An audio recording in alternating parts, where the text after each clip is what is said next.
ಟಿವಿಗೆ ಕೊಂಬೆ ರಂಬೆಗಳು ಟಚ್ ಆಗ್ತಾ ಇದ್ದಾವೆ ತೆಗೆಯೋಣ. ಟಿವಿಲಿ ಕಚೇರಿ ಮುಂಭಾಗ ಇರ್ತಕ್ಕಂಥ ಸರ್ಕಾರಿ ಪ್ರಥಮ ದರ್ಜೆ PU ಕಾಲೇಜಿನ ರಸ್ತೆ ಮಾರ್ಗದಲ್ಲಿ ಪಕ್ಕದಲ್ಲಿರ್ತಕ್ಕಂಥ ಕಾಂಪೌಂಡ್ ಒಳಭಾಗದಲ್ಲಿರ್ತಕ್ಕಂಥ ಮರಗಳು ಈಗಾಗಲೇ ಒಣಗೋಗಿದೆ. ಇದರಿಂದ ಸಾರ್ವಜನಿಕರಿಗೆ, ವಾಹನಗಳಿಗೆ ಮತ್ತು ಕಾಲೇಜಿನ ವಿದ್ಯಾರ್ಥಿನಿಯರಿಗೆ ಅಪಘಾತ ಆಗುವ ಮೊದಲೇ ತಾಲೂಕು ಆಡಳಿತ ಎಚ್ಚೆತ್ತು ಈ ಮರವನ್ನು ತೆರವುಗೊಳಿಸುವ ಮೂಲಕ KEB ಮತ್ತು ಅರಣ್ಯ ಇಲಾಖೆಯವರು ಗಮನಕ್ಕೆ ತಂದು ಇದನ್ನು ಸಾರ್ವಜನಿಕರಿಗೆ ಅನಾನುಕೂಲ ಆಗೋದನ್ನು ತಪ್ಪಿಸ್ಬೇಕು, ಪ್ರಾಣಿ ಹಾನಿಯಾಗೋದನ್ನು ತಪ್ಪಿಸ್ಬೇಕು ಅಂತ ಈ ಸಂದರ್ಭದಲ್ಲಿ ತಾಲೂಕು ಆಡಳಿತ ಆಗ್ರಹಿಸ್ತಾ ಇದ್ದೀನಿ. ಕಾರ್ಯ ಬಸವಣ್ಣ ಅಂತ, ಜಿಲ್ಲಾ ಸಂಯೋಜಕರು, ದಲಿತ ಸಂಘರ್ಷ ಸಮಿತಿ.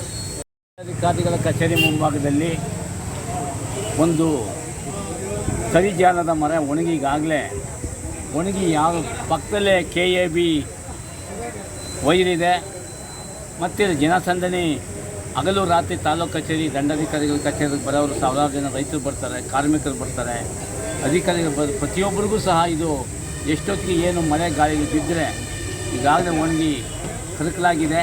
ಇನ್ನು ಈಗಲೂ ಬೀಳೋ ಪರಿಸ್ಥಿತಿ ಇದೆ.